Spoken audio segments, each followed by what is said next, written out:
A nap is a short period of sleep, typically taken during daylight hours as an adjunct to the usual nocturnal sleep period. Naps are most often taken as a response to drowsiness during waking hours. Cultural attitudes toward napping during the workday vary.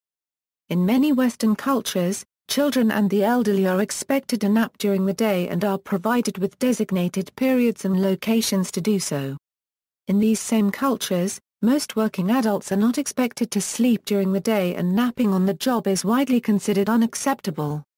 Other cultures serve their largest meals at midday, with allowance for a nap period afterwards before returning to work. Benefits: napping was found to be both physiologically and psychologically beneficial.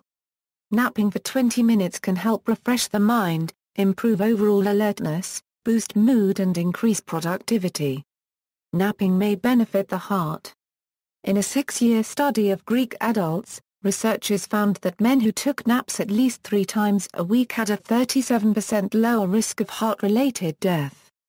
Scientists have been investigating the benefits of napping for years, the 20-minute nap, as well as sleep durations of 1 to 2 hours. Performance across a wide range of cognitive processes has been tested. Studies demonstrate that naps are as good as a night of sleep for some types of memory tasks.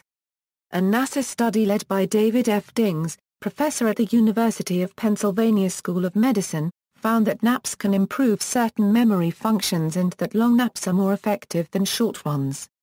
In that NASA study, volunteers spent several days living on one of 18 different sleep schedules, all in a laboratory setting. To measure the effectiveness of the naps, tests probing memory, alertness, response time, and other cognitive skills were used.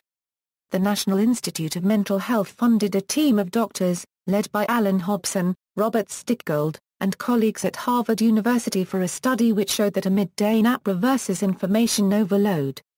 Reporting in Nature Neuroscience, Sarah Midnick, Stickgold and colleagues also demonstrated that, in some cases, a 1-hour nap could even boost performance to an individual's top levels. The NIMH team wrote, "The bottom line is, we should stop feeling guilty about taking that power nap at work." Cardiovascular benefits of napping, siesta or daytime sleep equals, the siesta habit has recently been associated with a 37% reduction in coronary mortality, possibly due to reduced cardiovascular stress mediated by daytime sleep. Nevertheless, epidemiological studies on the relations between cardiovascular health and siesta have led to conflicting conclusions, possibly because of poor control of moderator variables, such as physical activity. It is possible that people who take a siesta have different physical activity habits, for example waking earlier and scheduling more activity during the morning. Such differences in physical activity may mediate different 24-hour profiles in cardiovascular function. Even if such effects of physical activity can be discounted for explaining the relationship between siesta and cardiovascular health, it is still unknown whether it is the daytime nap itself, a supine posture or the expectancy of a nap that is the most important factor. It was recently suggested that a short nap can reduce stress and blood pressure, with the main changes in BP occurring between the time of lights off and the onset of stage 1.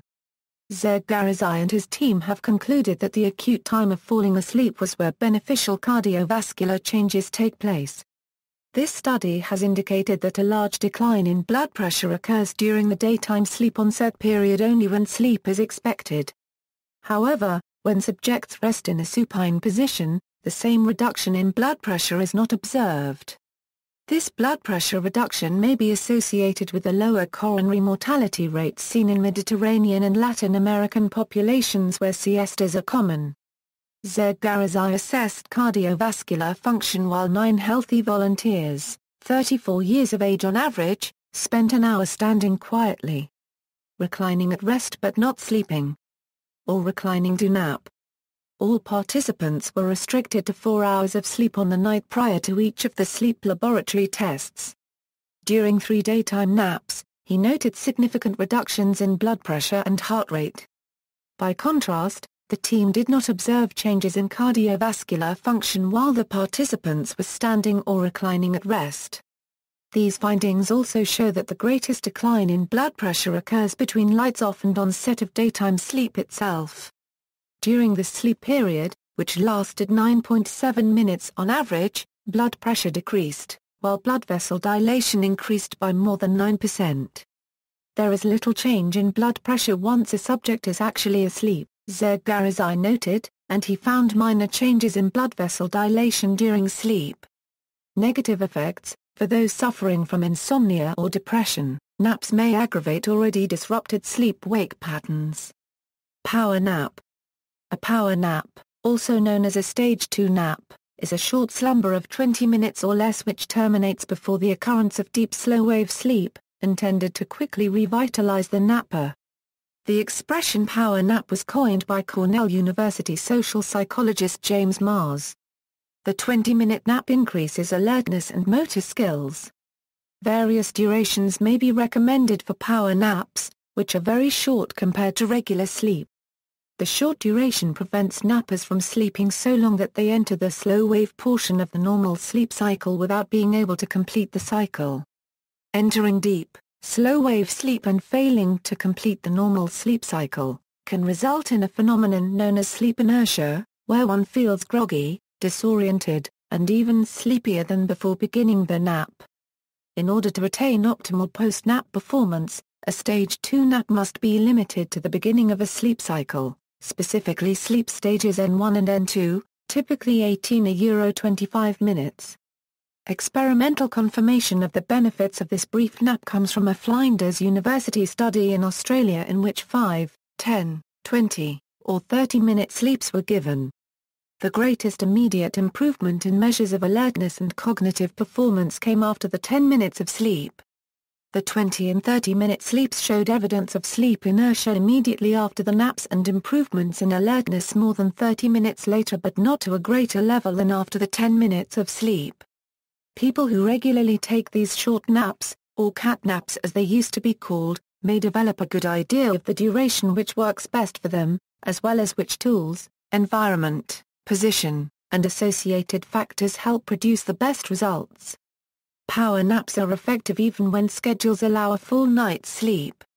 Mitsuo Hayashi and Tadei Hori have demonstrated that a nap improves mental performance, even after a full night's sleep. Stimulant or caffeine nap. A short nap preceded by the intake of caffeine was investigated by British researchers. In a driving simulator and a series of studies, Horn and Reina looked at the effects of cold air, radio, a break with no nap, a nap, caffeine pill versus placebo, and a short nap preceded by caffeine on mildly sleep-deprived subjects. The caffeine nap was by far the most effective in reducing driving incidents and subjective sleepiness. Caffeine in coffee takes up to a half hour to have an alerting effect, hence a short,